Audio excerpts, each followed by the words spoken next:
मला सांगा, विरोधी पक्ष नेते पद नेमण्यासाठी जर कायदा कानून नियम लागत असेल तर उपमुख्यमंत्री कसा नेमला जातो?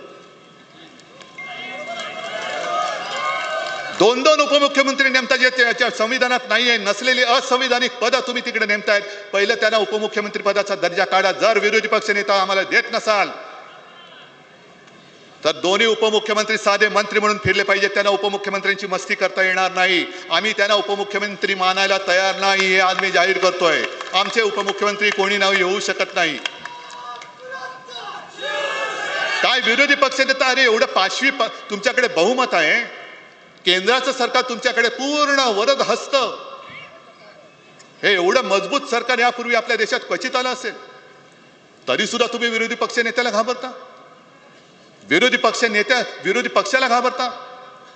आम्हाला काही फरक पडत नाही की जोपर्यंत आमच्या मागे या मायबाप जनतेचे आशीर्वाद आहे तोपर्यंत तुम्ही पद द्या नका देऊ, आम्हाला फरक पडत नाही. आम्ही तुमच्या वोखांडी बसायचं ते बसतोच आहोत. पण विरोधी पक्षाला एक जो अधिकार असतो, अधिकाराने तो बोलून घेऊ शकतो, विचारू शकतो, अरे पॅकेज जाहीर केलंय, काय केलंयस?